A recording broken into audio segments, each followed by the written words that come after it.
for coming to the Homeboy Hangout and kind of kicking it for a little bit. And thank you to Miss Tia, because I know you guys do a lot of stuff together and you are here alone. That's right.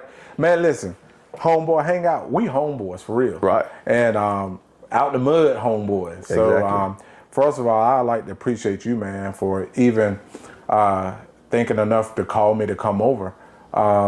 Because I think it's a saying that goes something like a prophet is without honor in their own country, right?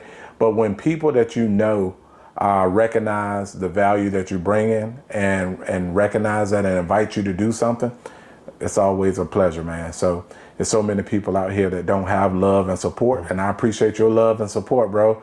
And I've been following you for a long time, man. I love what you're doing. And it's crazy, not what you've done, because what you've done has been legendary. Coming from Rich Square, North Carolina, great athlete, great student, great person, went to college, played college ball, and now to see that you're continuing to invest in the lives and pay it forward with what you're doing over at Andrews, right down the street, man.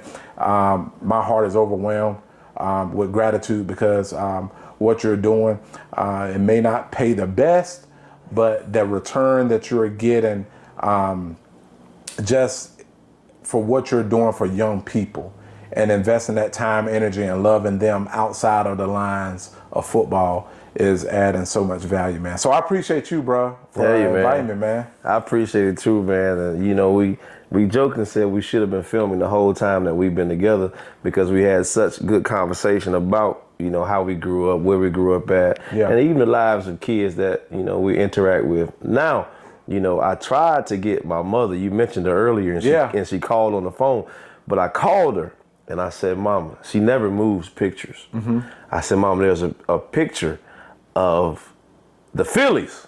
Uh-huh. Our Little League Baseball team. That's right. Terry doesn't know this, but get the picture, send it to me, because I'm going to use that picture. He doesn't know it. And it's the one time that she see it. I don't know what we did with it. I moved it somewhere, and I was like, oh my God. But I was going to use that picture. I bet you my mama got it. I bet in the photo album. Yeah. See, they ain't got no Facebook accounts with all the pictures stored on there. Right. She still got a photo album with the little sticky paper in it. Yeah, man. I bet you, next time I go down there, I'm going next weekend. I'm going to see if I can find it. Yeah, check it out, man. Send it to me, man. But I thought it would be funny. I was going to surprise you, with that, man. But, you said what you said about me, but the same thing goes right back to you, because you're doing great stuff, with your son going to Edith Forsyth High School and being a ball player, and you loving the kids. And what did you say they call you? What? OG. They call you OG. OG. They got like what up, OG? Like I'm in my 60s. Right. Well, I guess I am getting a little. I'm embracing it now. Right. Getting gray in my beard and all that stuff now. But yeah, man, I just love. I love life, man. Right, man. And you're doing a great job with it, because anytime the youth wants to be around you, that says a lot about your character, especially when you're in a positive light and they want to do positive stuff and they're attracted to you. Right. That says a lot about your character. Right. So keep doing, what you're doing. But you're from Conway, North Carolina. That's right. What's it like being from Conway, North Carolina? Man, it ain't nothing like it, man. I wouldn't trade it for nothing in this world. I was thinking about it the other day. Like, I don't care how high I go in business or education or whatever the case may be, I'm never going to forget where I come from. Mm-hmm. And I feel blessed to have been raised in Conway, North Carolina, because there it was a lot of stuff that was imparted in me now that makes me so different.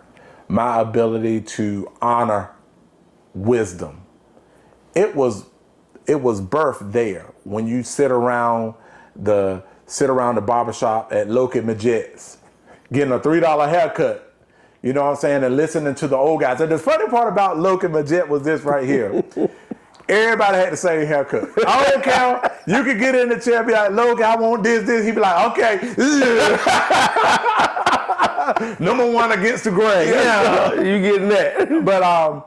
But just sitting around listening to the old guys in the neighborhood talk, and they would teach you stuff now that when you think about it now, you be like, man, that was some of the smartest stuff I ever heard. Like the same thing that'll make you laugh or sure enough make you cry. Yes, You know that's what I'm right. saying? That's right. If you dance to the music, you got to pay the piper. That's right. You know, so it's like those old adages, you know, and then just the value of community, the value of family.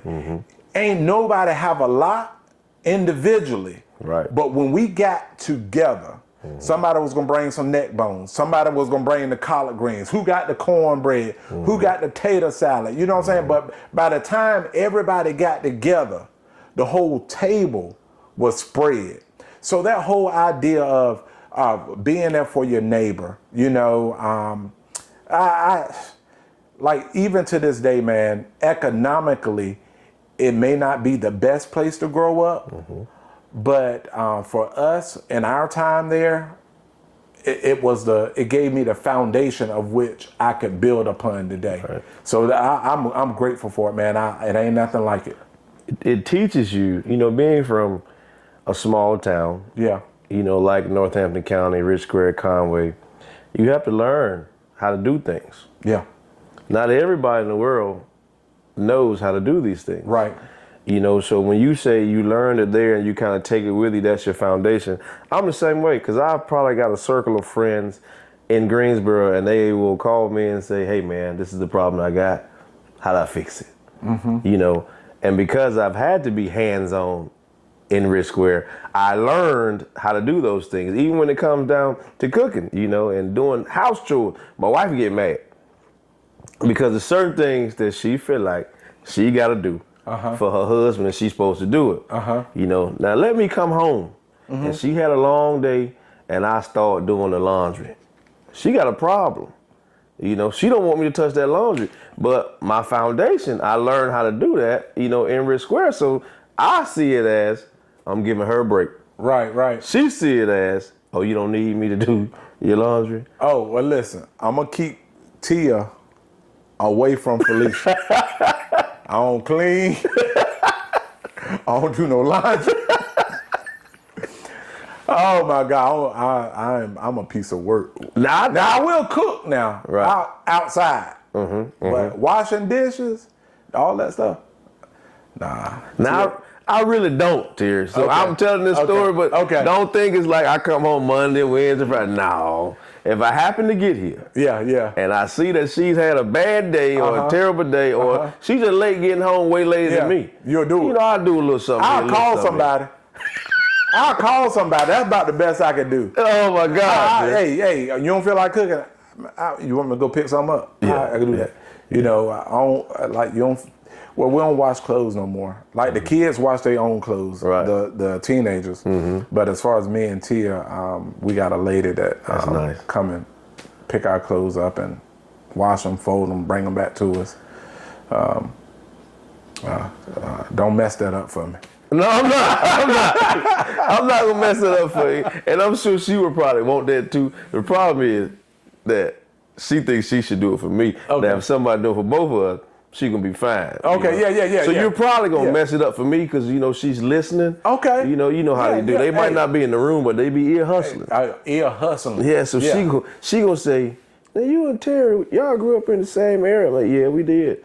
And Terry got a lady that come and pick his stuff up. Yeah.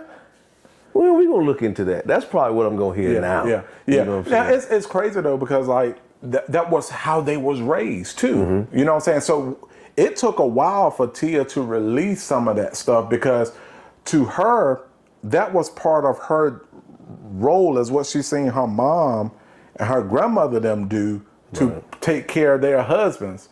So like to have another woman come in and even clean the house, that was almost disrespectful. But it got to a point where we're so busy, who gonna do it? Right.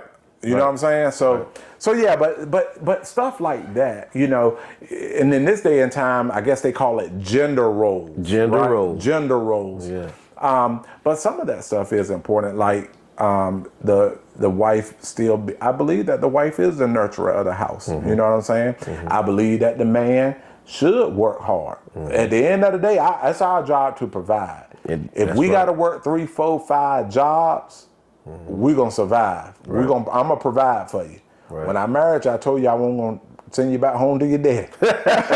So if I gotta work 3 jobs, I'm gonna live it out, baby. Yeah, and I'm pretty sure you're doing a great job at it. I don't know, because the jury's still out. Well, you guys look really happy, and it looks like she supports you in every move that you make. Yeah. So I thought about this question to ask you earlier or yesterday, really. In cases like that, most of the time, the wife pushes the husband way more often than what people know. Being as successful as you are, how much of that is a credit to your wife pushing you to the next limit? It's everything. Because at the end of the day, man, I really feel like when you're in pursuit of something, right, there's always going to be adversaries coming against you. And you got to go out and slay dragons and win battles and fight every single day. The last place that you want to have to fight is when you get home. So as far as like me and Tia being on the same page, it's been a godsend, because that's one person that I know without a shadow of a doubt.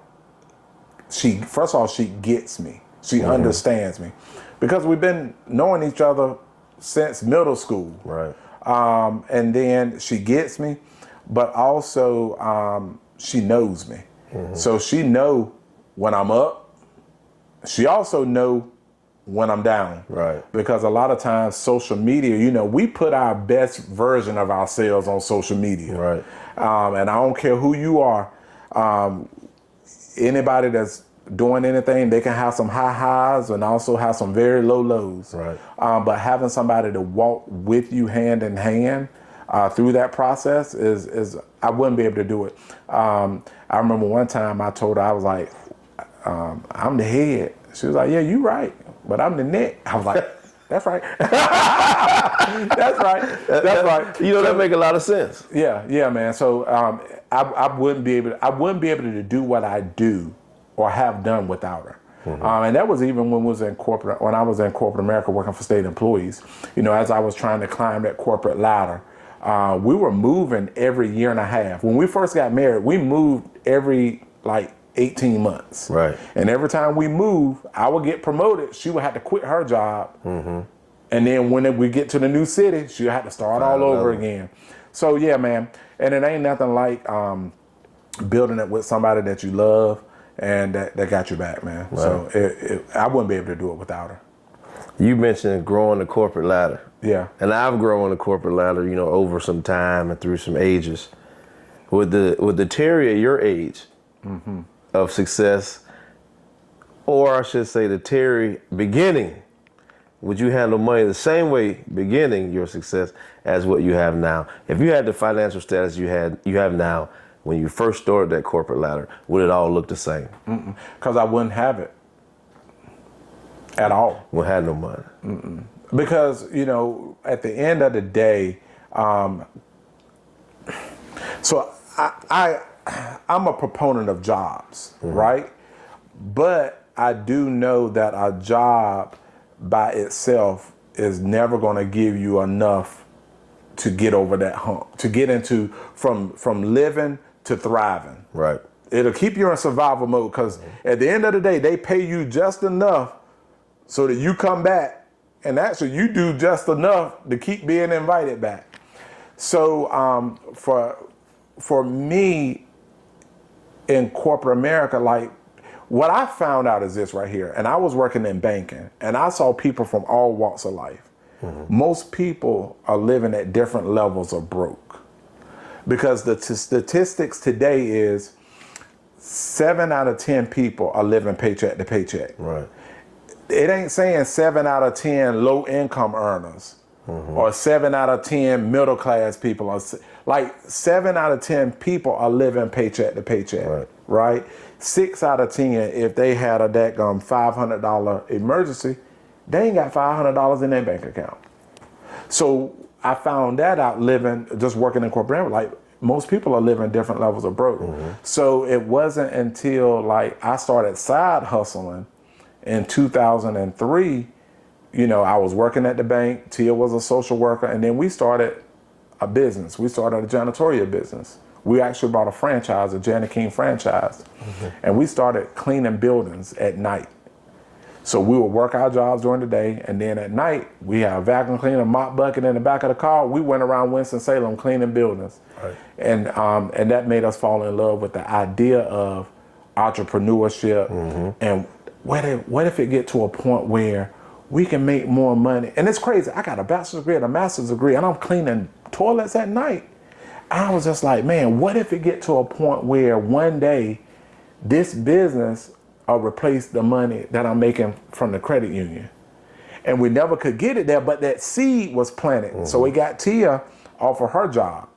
And then we started scaling that, or whatever the case may be, man. But the long story short is like, so now it's one thing to make money, but then it's another thing to know how to make your money work for you. So where we come from, people knew how to work for money. We were hard. We would work. Right. We would work. McDonald's, farming. Right. It wasn't nobody, no lazy people where we come from, right? Well, I guess it is some lazy people, but most of the people work hard. Right. So we learned how to work for money. But what I was always trying to figure out, Tim, is like, how do them other people live?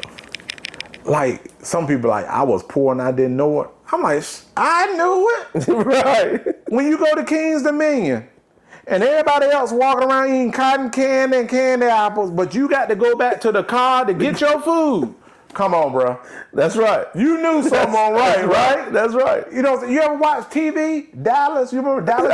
Come on? I remember. Like my house, I ain't got no gate in front of my house. So I was like, man, how do those people live like that? I was always intrigued to figure out how those people live like that.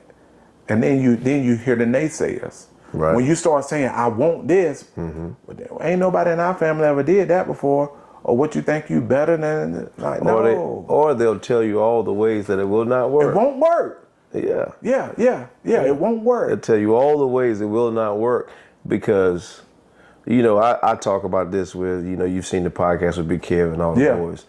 People want to assist you until you reach the level that they are at. Then they no longer want to assist you because they're so afraid when you pass them, you'll look down on them or whatever. But I'm like you, man. It was probably 2005 to be exact. I had a motorcycle accident. I stumbled on how to have money and make your money work for me totally by accident. Because I was working a job that's gonna pay you. You're gonna go out and you're gonna spend just enough money so you have enough for the next time you get paid. That's right. That's how you do it. I'm gonna go get me a bottle of tequila and this, that, and I'm gonna have about $250 left, to get me through the week. Right. I had a motorcycle wreck. Bike was total loss, right? And total loss to me means, hey, it's not salvageable. Ain't nothing you can do with it. You might as well give it to the insurance company. Right. And then a guy called me. And he said, hey, I'm interested in buying that wrecked bike you got. And I was like, well, you can't ride it. He was like, no, I own a motorcycle business, salvage yard, tow yard, that kind of thing. And I was like, well, in my mind, I had already had a set price. I said, he's probably gonna offer me like $200 because it's a total loss. And he said, I can't give you no more than $2,100. And the wheels start turning into my head. If he's gonna give me $2,100 for a piece of junk, what is this business of his really worth? Like, how do you really make that money? And that's what caused me to dive into the motorcycle stuff. But until I had done that, I had no want to really. I don't know if the accident kind of hit that side of my brain that says, hey man, you gotta do something different. Because I can remember one time, Terry, I was a teacher assistant at an elementary school. Coached football after that till 6:30, 7 o'clock. Went to Harris Teeter Distribution after that from 8 to 2 a.m. and did that whole cycle again. I said, man, it's gotta be something different. There's gotta be something more for me. Right. So like you say, bachelor's degree, master's degree, and my motorcycle business started to pay me more than my regular career was paying me. So I said, yeah, I'm gonna stick with that. But see, and I think the job, the reason I like jobs is because it does teach you discipline. Like, you're gonna get up and go to work, even if you don't feel like going to work, especially if you ain't got no PTO. Right. You know what I'm saying? Especially if you ain't got no PTO, I got to go. You got to go to work. You know what I'm saying? It teaches you how to get along with other people. You know, you ain't gonna like your supervisor, you ain't gonna like all your coworkers, right? But you ain't gonna do nothing stupid enough to get fired neither, right? So you gonna swallow your tongue sometimes. You want to cuss somebody out, right? So those are the things that I think jobs do teach you. But at some point, you got to monetize those skills to your benefit, because the job, they paying us wholesale and reselling us at retail. You know what I'm saying? Our jobs pay us at wholesale, but they turn around and sell us at retail. I remember working at McDonald's in Murfreesboro. I was like, wait a minute, I'm making $7.25 an hour. At that time, you could get all the combos on the menu with $2.99. Mm-hmm. Just to think about that right now. Way back then. $2.99. Way back then. Yeah, $2.99. So I'm like, every time I push 3 Big Mac combos out that window, they done made what they paid me in an hour. And how many of these meals am I pushing out that window an hour? Right. I started thinking about it. So now, even like now, I'm trying to teach my kids like the value of money, right? Mm-hmm. So like all of them got jobs. Right. Gotta have them. Gotta have them, because money don't grow on trees. And teach them discipline. Teach them discipline, right? Teaching them stuff, right? But I'm like, okay, son, ain't nothing wrong with you wanting them J's. But have you considered what you making per hour? How many hours it's gonna take you to work to buy those J's? Right. Is your time worth that? You know what I'm saying? So just getting their mindset on, valuing your time. But man, yeah, I love jobs, man. But I'm a firm believer you got to have your side hustle, because wealthy people don't get ahead not being smart. Right. So you get you a side hustle. Now, I ain't a CPA, ain't a tax attorney. Don't quote me on this. You got to talk to yours. But there are so many tax advantages to owning a side business. You got a cell phone bill. You're going to have that cell phone bill regardless. Make it a tax write-off. Right. You know what I'm saying? But let's like you was talking about how that your motorcycle business was born out of chaos. You know what I'm saying? Right. A lot of times, that's how God gets to us, is in chaotic situations. Mm-hmm. So I like chaos is changing habits affecting other situations. I like that. You know what I'm saying? So out of that accident was birth your business. Right. So a lot of times, guys, it's like when we're going through trying times, God is trying to teach us a lesson. And for me, 2015 was that breaking point for me. So we had 3 kids. Tia was 7 months pregnant, and I got named CEO of a credit union down in Atlanta. Mm-hmm. So we moved from Kernersville down to Atlanta, and they rescinded the job offer after I get down there. Wow. I got rid of my janitorial business. I was doing a little network marketing on the side, but that wasn't enough to pay my bills every month. So I was looking for opportunities. And I ran across an ad on Craigslist, of all places. Here I'm a bachelor's degree, a master's degree.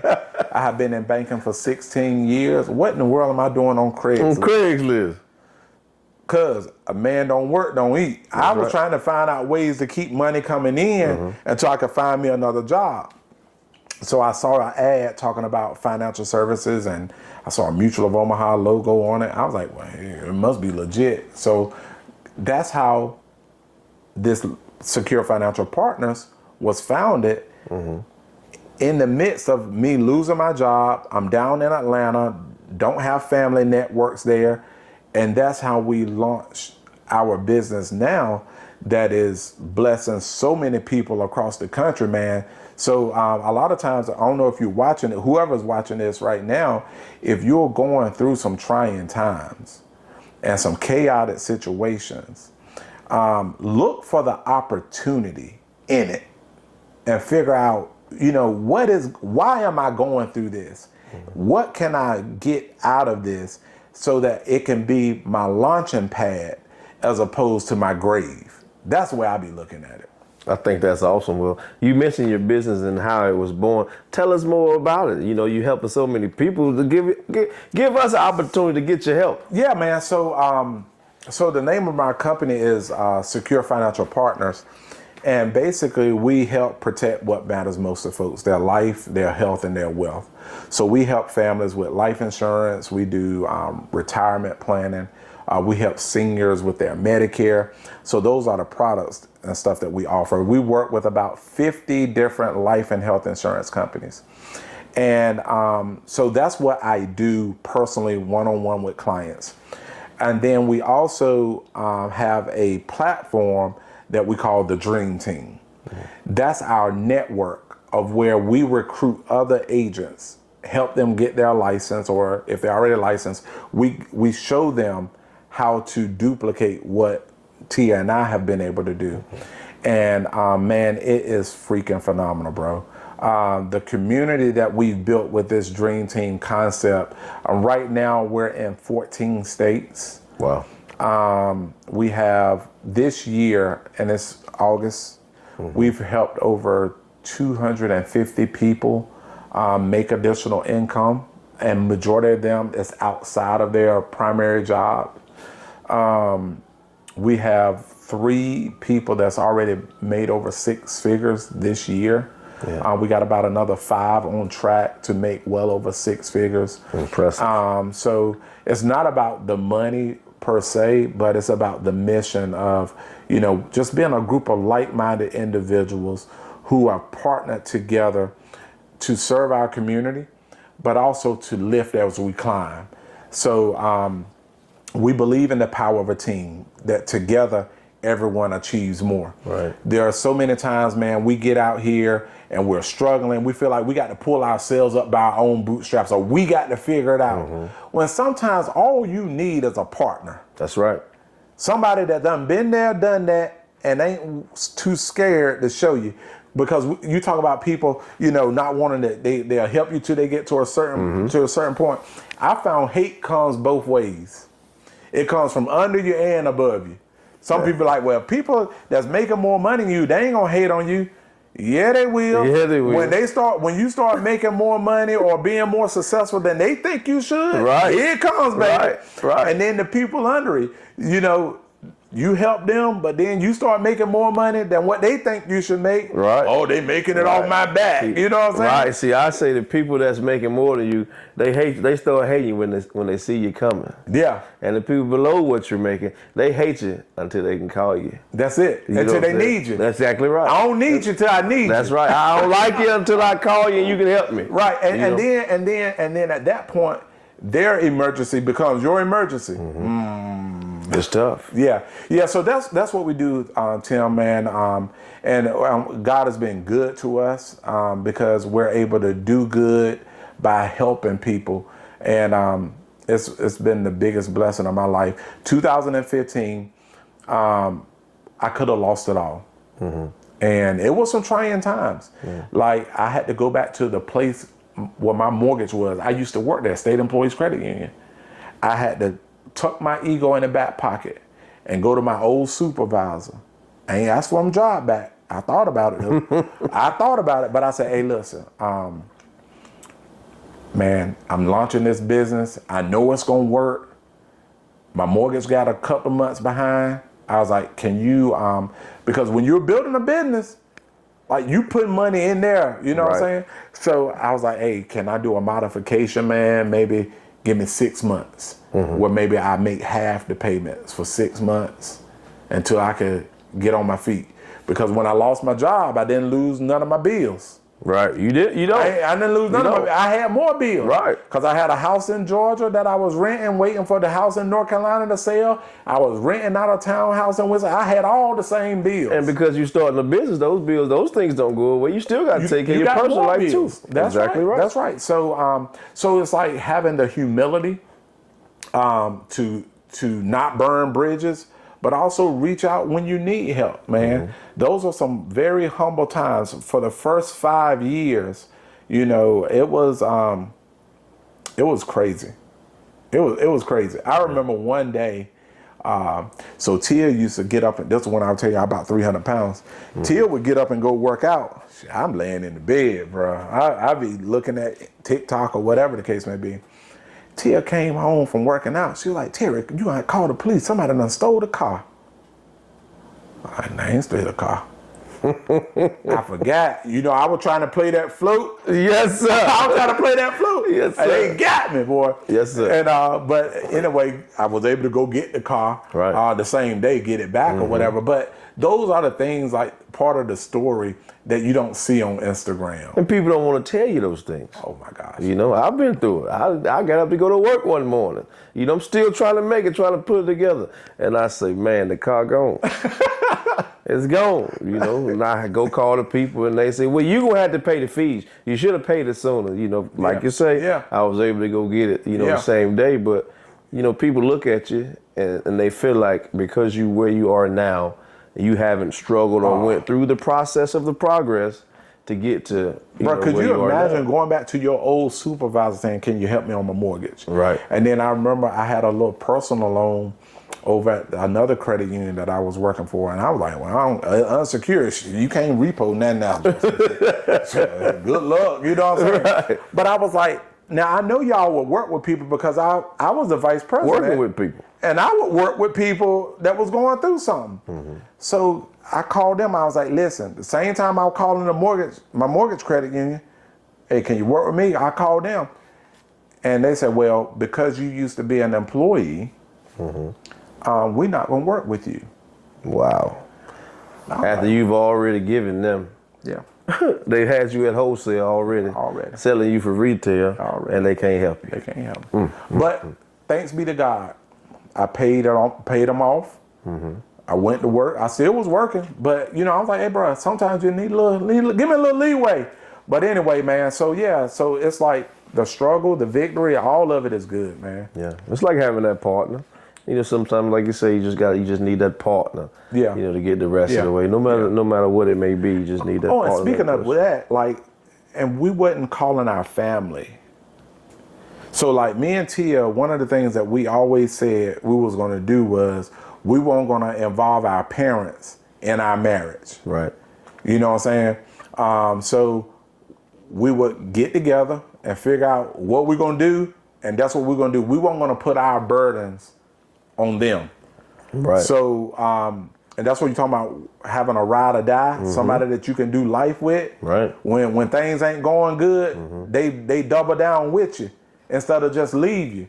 Well, see, I think you said a lot in what you just said about, you know, you guys would come to an issue and you would get together. Yeah. You know, a lot of marriages, the husband is supposed to be this, so he's too proud to even get with his wife. Or the wife is too proud, or she feels she's so embarrassed she don't want to get with her husband. But y'all are the team. Right. You know, if y'all can't get together and work on y'all stuff together, you know, like who can you do it with? Right. You know, to me, if you value your marriage or devalue your marriage so much that you're in need for $100 and you rather call your homie that you know got $100 and talk to your partner about that $100 and how we can create that $100, wow, really you and the person Because together. the moment that you involve somebody on the outside, you done put them on the inside. Exactly right. And then you wonder why all hell breaking loose. But you know, also pride coming before the fall.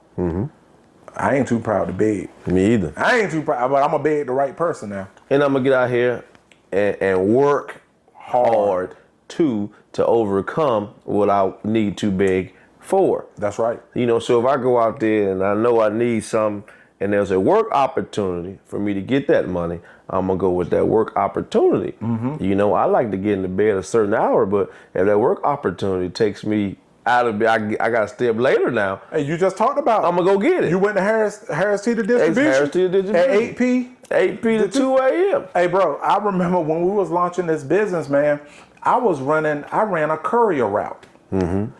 What I would do is once a week, I don't know how I found it. I think it was on Craigslist or something. I'd be on Craigslist. But it was a company, they did water filtration systems. So on Tuesdays, I'll go rent me a U-Haul trailer. Right. Go over here to Greensboro off of Wendover Avenue. Pick up about 10,000 packets of water samples that go out in the mail. So I would drive from Greensboro. I would go to a post office in the Raleigh area. Leave Raleigh, go to a post office in the Greensboro area, then hit one in the Charlotte area, and come back home. And I would leave home like at 5 a.m. and get back about 3 p.m. for $250 a week. Yeah. That's what I did. But there was some money coming in. That's what you needed. That I could depend on as I was building the business. And then as I'm doing that courier route, my wife Tia, we would download resumes off of monster.com. And she would call people to see if they'd be open to talking to me about going in business with us. That's all right. So while I'm running the courier route, I'm recruiting. I'm selling the dream, baby. I'm selling the dream that one day, man, look, you partner with me. I'm going to help you make some money on the side. And eventually, man, we're going to travel the world together. And got a daggone U-Haul behind my truck for $250 a week.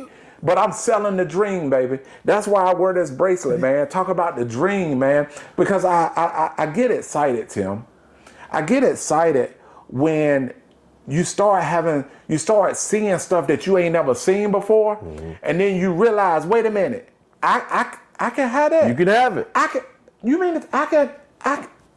The boy from Northampton County, I could do that right there. You can have it. I can have it. You can have it. So then when I see that I can have it, I have a hard time not chasing it. You got to go get it. I got to go get it. You got to go get it. I got to go get it. You got to go get it. You got to go get it, Terry. Speaking of something, traveling, going to get it. Yeah. You just won a trip. Yeah. To Cabo. Yeah. You been to Cabo before? Yeah, I've been there before. You paid for it? I had to pay for it last time. You go for free this time. How I feel to go free? Man, I love it. It's funny because some people be like, the rich get rich while the poor get poor. It's like, I could pay my way, but it's better when you go on somebody else's dime. That's right. I love traveling because when you start traveling and seeing other cultures, it gives you a greater sense of appreciation for what you have. Because even in America, like you ain't got in America, you ain't got to be rich to be doing good. Right. You got a roof over your head. It may not be the house that you want, but you ain't going to bed and the raindrops hitting you in your sleep, right? You got food to eat. Even if you can't afford food, there are so many food pantries here, or places that you can go get something to eat at. Most of us ain't dying from hunger. That's right. That's true. Right?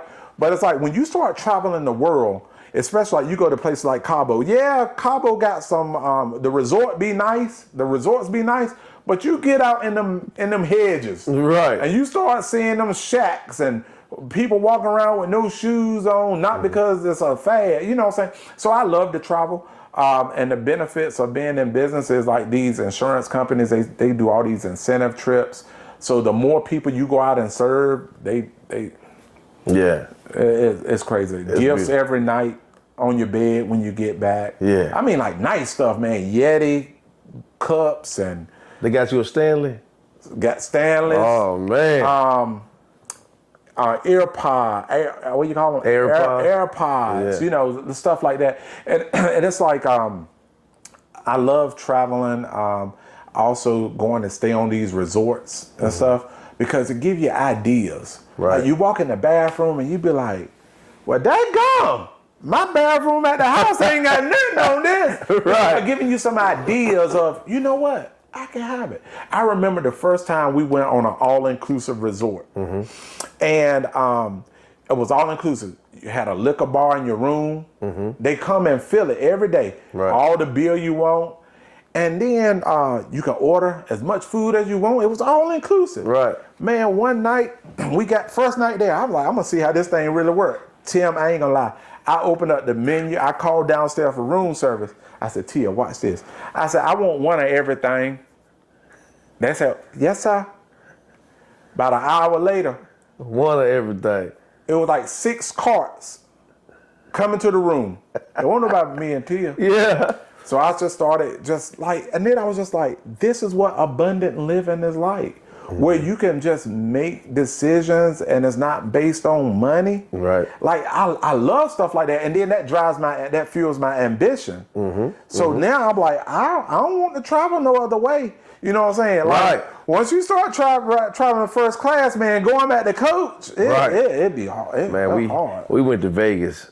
You know, my wife turned, I ain't gonna say her age, but she turned the age that she wanted to go to Vegas. She had a monumental birthday. Yeah, she said, I want to go to Vegas. I said, okay. You know, in my mind, I've heard all the people tell stories about what it costs to go to Vegas, how much money you're gonna spend.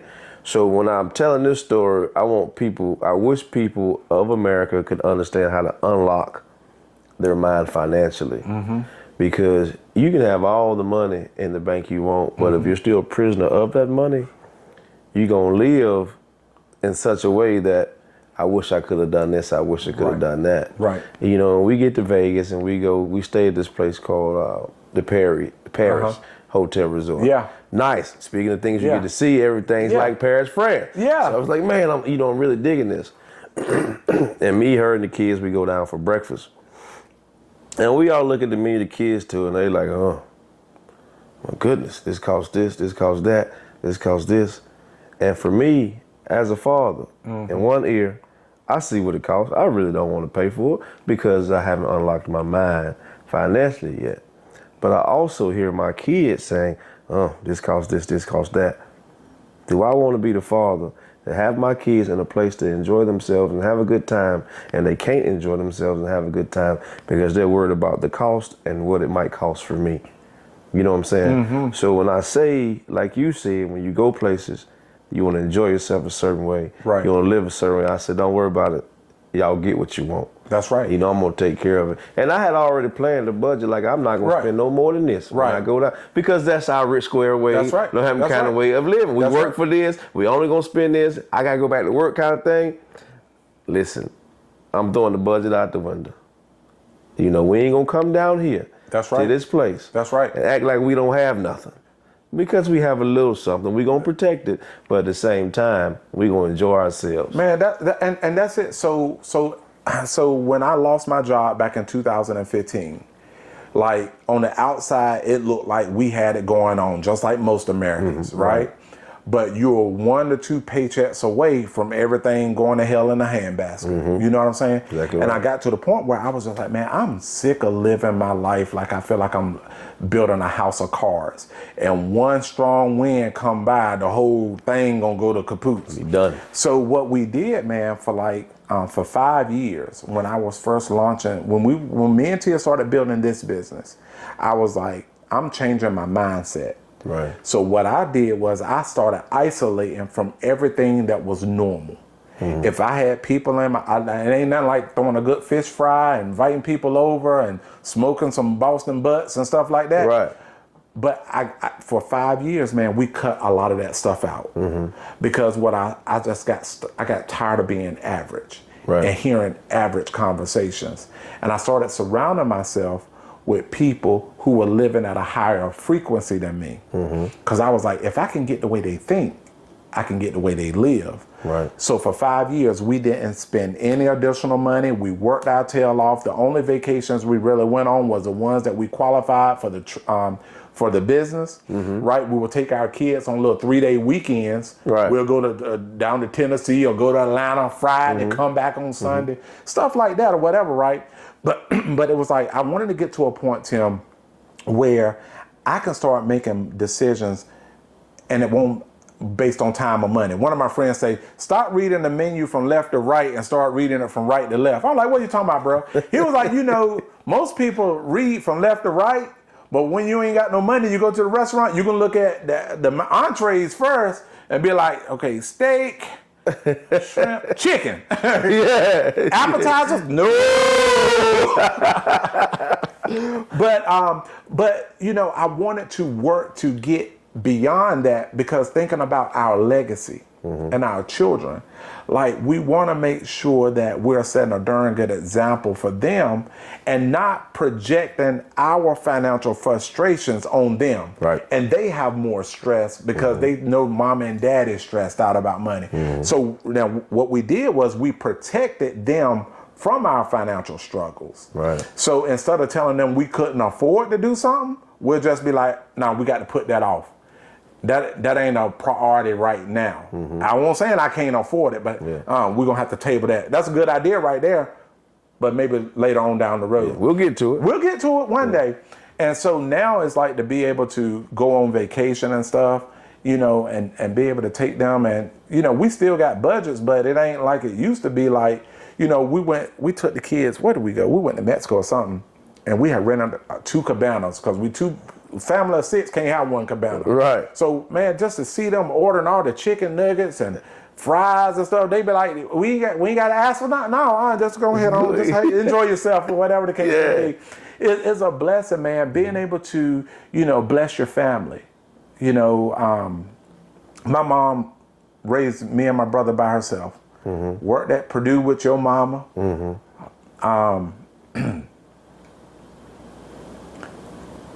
Knowing that they getting older and their resources are limited, you know, when stuff break down around the house, to be able to take care of that. Right. Now, I might not be able to be there as much time-wise as I used to be, but to know that if something break down, your son, you got it. You got to take care of it. You know what I'm saying? And that's what it's about. So a lot of people get it twisted. They think that sometimes that people that got money is working for the money, and it ain't the money. It ain't the money. It's the mission. It's the being able to, you know, I want to leave something to my kids, but I want to leave something in them. Because if I can give them my mindset, they can lose the money and go back and get go back and get some more money. Exactly. It ain't no shortage of money in America. Exactly right. It's a shortage of ambition. It's a shortage of changing your thinking. And that's what you were talking about, changing your mindset towards money and stuff like that, man. Right. So that's what it's about, bro. It's about the mission at this point, the legacy. Yeah, you know, from my side, man, like you took it to your mama and being able to provide something for her and not being able to be there. You know, going back to Vegas, you know, I took my kids and they would order stuff, and my kids are grown-ups now. So technically, I don't have to buy them anything. Right. Now, and, you know, I raised them in such a way, and I'm gonna pat myself and my wife on the back. That's right. You know, because I didn't, you know, you raise them in a way, but you don't think about the future portions of it at some point. Yeah. And as I'm paying for their food and stuff in Vegas, because it's on me. I can't have my kids, you know, we just gonna do this. Right. And I get back to the room and my Cash App, ding, ding, ding, ding, ding, ding, and my kids have already sent me the money back. Right. And I'm like, wow, like I'm trying to provide for them. But you raised them right. Right. And they're trying to provide for me. But ain't that beautiful? See, I don't know about you, but I'm tired of hanging around people that I always got to be the one to foot the bill. I'm with you. You know what I'm saying? I'm with you on that. You know, I like going out with people where we fighting for the check. Right. As opposed you look across the table and the waiter biting the check and everybody got their calculator out. Yeah. They fussing out. Now this one on my ticket. Right. Like, that's one check. Let's keep it simple. Yeah, right. Like, but look at what you are doing. You have invested so much in them. Right. That they want to do that. They want to do it. They want to do it. Bro, you pat yourself on the back, bro. Now my mama now. Oh, mama don't. She will talk to me about an issue and she might not even ask for the help. And I say, Mama, I'm going to take care of it. Now my mama will say, you don't need to spend your money on me. Yeah. I say, Mama, stop trying to tell me what to do with my money. I'm a grown man. You know what I mean? And it makes us feel a certain kind of way that we are in a position that when they ask or when they need something, they're not going to ask. Right. So I'm at a point where I just do. Exactly. You know what I'm saying? My mom is a diabetic, right? So like just little stuff like sending I forgot the name of it, but Amazon take about 2 weeks to get it down there. But like little Splenda diabetic drinks, protein shakes, right? But the zero sugar ones. You know, like I love being able to just auto ship them. Right. You about out yet? All right, well, I'm going to send you 3 more cases. They coming. Right, It's like little, it's the little stuff like that. And then, but it's crazy because you're planting the seed because you're going to be your mama. And they going to be. They going to have to take care of us. You know, I took a Mother's Day. You know, I hadn't been home in a little bit, and I went to Mother's Day. I said, Mom, y'all, you know, you and my sister meet me in Rocky Mount. In my mind, you know, I've missed a few holidays, missed some weekends or whatever. So we go out to eat at this place in Rocky Mount. I never thought they had these kind of places. But it was a nice place at the, I think they call it The Mill. It was a nice little restaurant. So afterwards, I was like, all right, Mom, I'm gonna take you shopping. You know, we get to the place and she says, well, what you want me to get? And this goes back to how we were raised and the people that raised and the mentalities back then. I said, Mama, get whatever you want. To her, that's impossible. Right. To get whatever she wants. I just told you, get whatever you want in this store. And because my sister's with you, and I miss her too, Keisha, get whatever you want to. That's right. But in them having to unlock their minds, they can't get what they want because they fear of the stress it might put me under, you know. But I want you to get what you want. That's right. And that's my way of showing the love and the care and what you put in me to allow me to build this foundation. That's right. To be able to walk in the store and say, get what you want. That's right. You know what I'm saying? But I don't know how I'm going to get my mama to just get what she wants, because that's what I want to do sometimes. You know, we go on vacation, and it's supposed to be a vacation, Terry. I took her to, one time we had a lake house. And I say, Mom, we going on vacation, just sit back and relax, you know, and just kick it. Every morning, she's cooking breakfast for everybody. She's up washing dishes that ain't dirty. I say, Mom, I just want you to learn how to relax. You know, but being where we're from and how they were raised. I don't sit well. That's what you call, you can't sit still. Can't sit well. Right. But we ain't hands-on working all the time. No, but I was like yesterday. What was yesterday? Friday. Friday was, yeah. I was, it's very rare that I don't have nothing on my schedule. Yesterday, I would say, you know what? Thursday, I said, Tia, I told my mama, I told my dad, I was like, I ain't doing nothing. I'm gonna just sit around the backyard, sit around the pool. I might drink me a little something. Yeah. I ain't gonna do nothing. Right. Friday morning, get up. I can't do it. I got to go to the office. I'm going to the office. I ended up working, but when you're doing what you love, it's hard to sit down. Them cooking and cleaning, that's their act of love. Right. That's how they show they love you. So we got to let them do what they do, and they got to let us do what we do. And because I'm surely gonna eat when she finished cooking it. I'm gonna eat it. It's gonna be good. Yeah, I'm gonna eat it. It's gonna be good too. You know, it's gonna be good. Yeah, I'm like you, Terry, man, because today is the first day I've had absolutely nothing. But you're working to do. But I'm working right now. Right now. And when you pulled up in the front of the house, what you say you saw? The bike. The motorcycle. Yeah. I ain't had a touch damn one of them. But I was up at 7:30 this morning. The lawn guy came to do the yard. And I say, man, let me move this right here. Let me do this. Let me do that. And before long, I'm working. I ain't even playing. But when you're doing what you love, that's it. It ain't really work. It ain't really work. Right. And that's the truth. I think when you can find your purpose, and your purpose lines up with your vocation or what you do for money, life is easy. Life is great. Yep, it life is easy. Awesome. Life is easy. It is all, even with the challenges, it's awesome. Right. Because while our team is growing and all that, you're dealing with people. You're dealing with it. You know how to deal with it. And this is the thing, life gonna be hard. We got to just choose our heart. It's hard to be poor. It's hard to be rich. Right. Which heart do you want? I'd rather have the rich part. Me too. I'm just saying. I'd rather have a rich part. Yeah, I'd rather have a rich part. I'm gonna mention one of my role models, man. I ain't never told him he was my role model, but you know, Dominique Lee, the fella. Pip.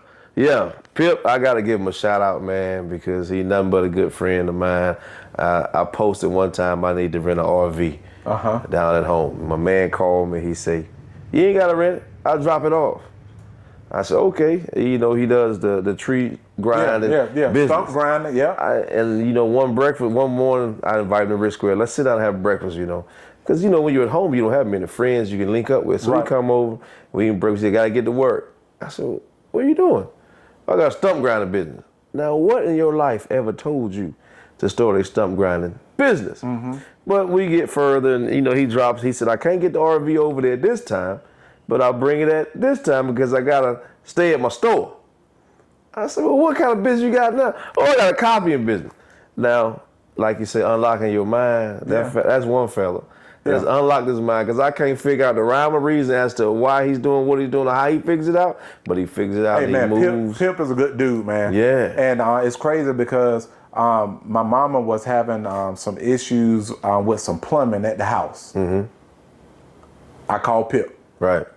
Matter of fact, I ain't even call him. I think I messaged him on social media. Mm-hmm. All right, I'll go by there and fix it.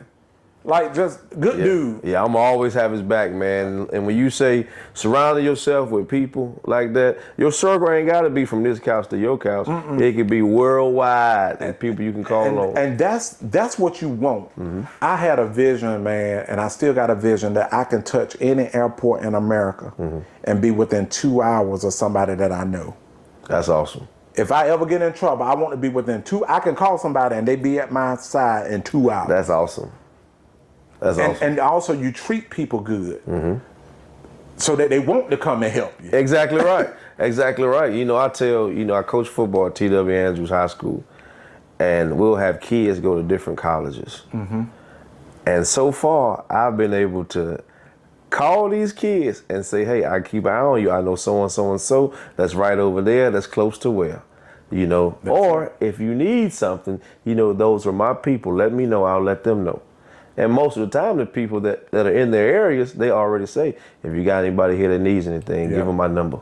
Yeah. You know, I like that kind of network. Because your network is your net worth. Right. Sometimes it ain't about the money. It's about who you know that can help you get something done. And I'm a firm believer in that. Exactly. We are all connected some way, somehow. Let's not do anything to what they say? Spiders can come together and tie up a line. A lion. Yeah. The spider web. And they work together. If we work together, we could come together and we could tie up a line. We ain't all got to be strong. But on the day you strong, I might be weak. The day that I'm weak, you gonna be strong and we're gonna get this thing done. Right. Or I might be strong physically on that day. Right. And you might be strong mentally on that day. Ooh, that's big right there. You know what I'm saying? But we need each other. It's like you mentioned my cousin that's in the wheelchair now. Yeah. I had eye surgery. I couldn't see. He can't walk.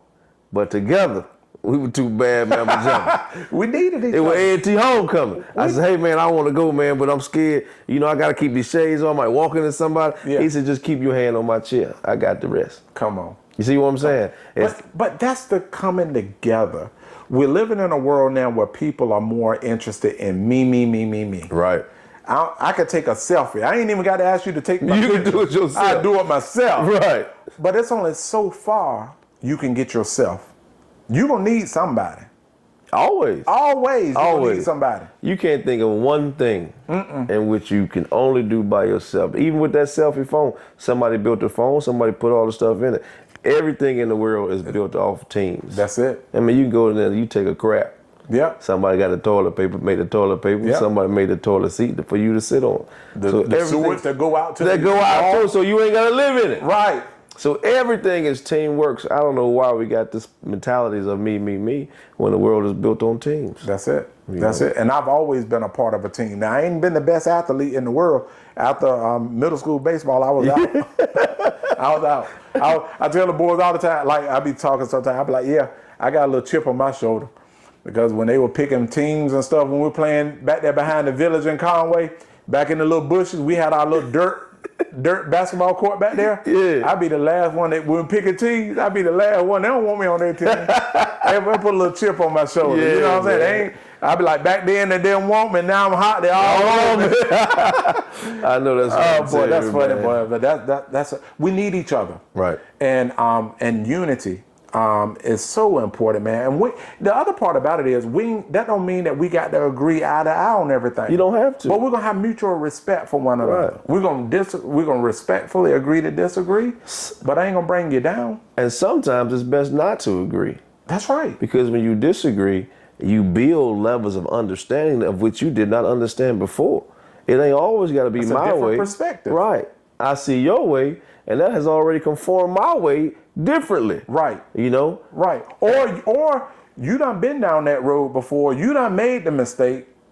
Why you gotta make it? Right. Why do I got to You don't have to make it. I gotta You make know, that and mistake. it also teaches you empathy and sympathy Yeah. for other people. You know, you give them your perspective. And they might be rich and you might be poor, but they never understood how it feels to be poor. You know what I'm saying? So now when they make their decisions, they might empathize a little bit more how those decisions are made and how it might affect other people that are not like them. Bruh, and we talked about it at the beginning, I never want to forget what it's like to struggle financially. Exactly right. Because I'm always thinking now, what drives me is I don't want to go back. I don't go back. I don't want to go back. I don't go back. I don't want to go back. I don't want to go back just to think about going back to work for somebody. I do, but mine is easy. When I was in college, Terry, I was so broke.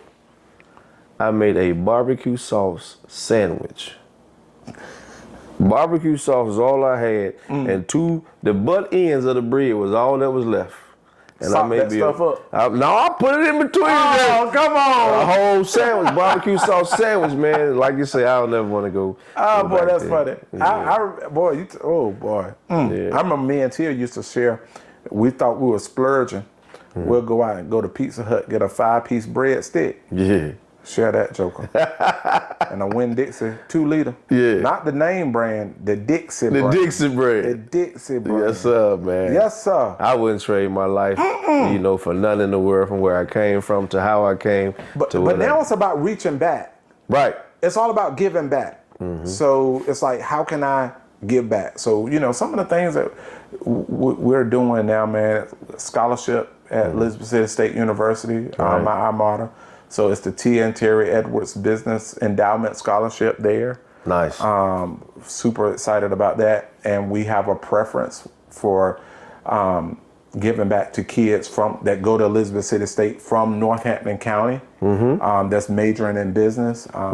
Like those things, man, it's like you got to have some money to do stuff like that. And now I'm thinking, okay, I got 2 kids that's going to be in college next year. What's that's going to be like? So I'm staying working. You know what I'm saying? Yeah, you have to. I'm staying working. I got to keep something ahead of me that I'm fighting for. Right. You have to. You have to. Yeah, it's funny you mentioned scholarship. You don't know this, but some people might. I'm the national president of a motorcycle club. Okay. And my motorcycle club give out scholarships every year. Doesn't matter where you go to school. You know, of course, we're based out of Greensboro, so we usually pick somebody around here. But we usually give out scholarships every year for somebody going to not any kind of college. Right. Now, they got to attend a certain college, like, you know, HBCU. Okay. You know, for us to give it to them. Yeah. We make them write letters and essays, and so we kind of, you know, make sure they're a viable candidate and they're worthy of getting it. But what we realized was not only do the incoming freshmen need this assistance, but a lot of scholarships, once they are not a freshman anymore, they don't have access to any money that they came in with. So we make it so at any level they can present themselves. That's a blessing. And we give them. Man, I didn't even know you had that going on, bro. Yeah, man. Man, we doing a lot of the same stuff. A lot of the same stuff, man. A lot of the same stuff. Our lives are, you know, I was thinking about this as you were on the way over here. Our lives are kind of parallel. You married a young lady from where you're from. I married, you know, a young lady from where I'm from. You know, you They got a raise son. them good down there. Yeah, bro. you got a son to play football. I had a son to play football. Yeah. You know, so the commonalities are there, man. But I know you're busy. You got to get back to. Yeah, my whatever you got going on daughter. today. My daughter turns 18 tomorrow. Yeah. Well, So- happy birthday. So she is going out tonight. So I got to go back and see her off. She driving a Jeep. No, her little boyfriend coming to get her. So I got to be at the house, you know. You want me to come over like Bad Boys? No, we good. Oh, you like it? I good. It's already out. Okay. All No, right. he's a good young Yeah. man. So, and plus my boy's gonna be. It's a group of them going out. They're going to a restaurant. They got reservations and Right. stuff like that. Right. But man, Tim, life is good, bro. Yeah. Life ain't perfect, Right. but I'm like 50 Cent. I'm gonna get rich or die trying. Or die trying. I'm gonna keep going. So I appreciate you for this platform, and the listening audience out there. Make sure you subscribe to the Homeboy Hangout. He has had some great content already be released, and I'm just super excited about what God is doing in your life, man. I esteem you. Thank you. I pray nothing but blessings on your life, especially the example that you're setting for young men of color in our community here in the Triad area. And then when they spider web out and go to all different points of the world, they take a piece of you with them. Love it. So I appreciate you for your example. You've always been a good dude, man. There's so many of us that don't make it out. Yeah. And I'm just glad that God's hand is on you and your health is improving. I'm just grateful for you, Tim. I appreciate your example. And the cool part about it is you ain't got to talk to each other every day. To feel like it's yesterday. Feel like it's just like yesterday. Right. So I appreciate you, man, for what you have done and what you're doing and what you're going to continue to do, because this is the worst that it's going to ever be. Right. My man. Well, we're going to get out of here, you guys. Thank you guys for tuning in to the Homeboy